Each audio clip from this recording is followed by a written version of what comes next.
Bagaimana nak jadi isteri yang baik? Niat dulu. Ya Allah, aku nak berkahwin, aku nak jadi isteri yang baik. Hak tu dulu. Faham tak? Kemudian perturutilah dengan langkah-langkah seterusnya. Niat tu tak ada, ikhlas tu tak ada, macam mana nak dapat nusrah, nak dapat pertolongan Allah?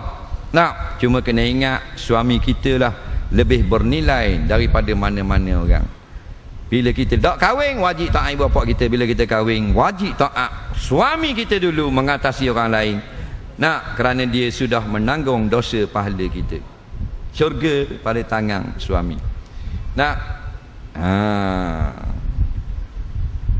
kata Nabi, ayyuma imra'atin matat wa zawjuha radin anha, mana-mana isteri yang mati dan suaminya redha dengan dia, dakhalatil jannata ayya baban sya'at au kama qala, dia akan masuk dalam syurga pintu mana yang dia suka nak masuk. Dia sudah menjadi VIP di hari kiamat nanti. Nah, supaya suami redha. Sebab tu orang tua-tua dulu pesan, Mek Ani, mari sini dulu. Esok tu nak pergi ngata dah mu tu. Jadi bini orang dak duduk dah dengan mak. Mai sini dulu, mak nak khabar. Orang tua-tua dulu pesan. Ingat, jangan lawang sepatah pun cakap lakimu. Kalau lakimu salah sekalipun, jangan tinggi suara. Kerana tinggi suara tu derhaka namanya. Bila derhaka kena laknat. Jangan keluar rumah, walau nak balik rumah mak sekalipun, kalau suami tak bagi, jangan mari. Mak tak berasa hati, suami besar daripada mak lagi bagi seorang isteri. Betul tak? Orang dulu-dulu ingat, kalau mu nampak duit suamimu, jangan ambil, minta izin dia dulu. Pesan. Nah, dia ni ada pesan gitu. Anak puang dia nak pergi duduk dengan suami, ada tak pesan gitu? Tak ada. Terengganu, Kelantan, Perlis, Johor, Selangor, wilayah, tak ada pesan dah. Betul tak? Melainkan pesan esok mugi mu laki mu tinggal mak. Ingat tu, kalau itih gaji mu boleh gaji, laki mu boleh gaji, pergi mak sikit itih. Kalau laki mu nak pergi jalan jauh-jauh makan angin, jangan tak ingat mak, ajak mak seorang deh. Tu orang learning. Gak anak jadi isteri orang.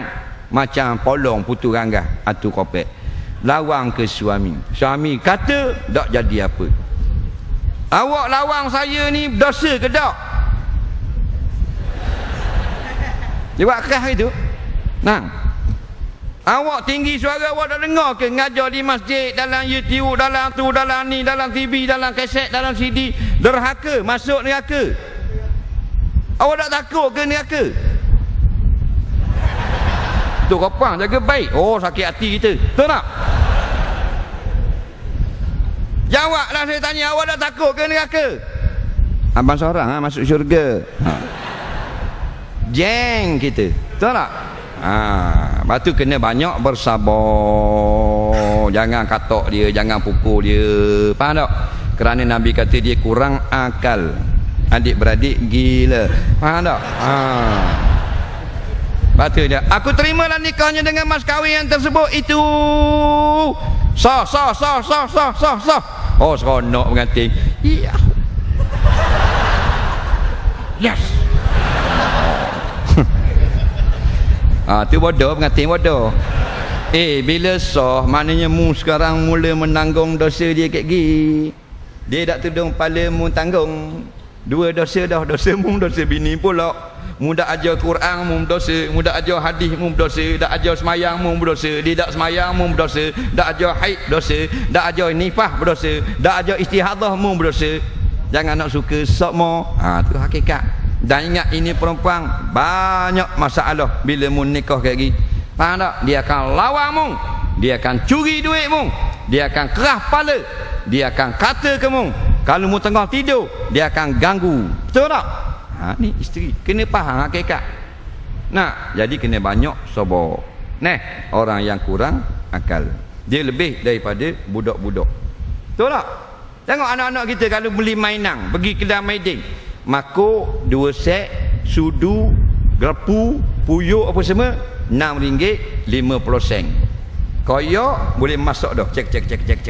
Tapi bini kita punya mainan 650. Baru puyuk se. Nak, tok laki garu kepala terus. Kepala hak botak tu, garu terus. Nengok 3 kilo jatuh rambut. Nah, tu kata kena faham.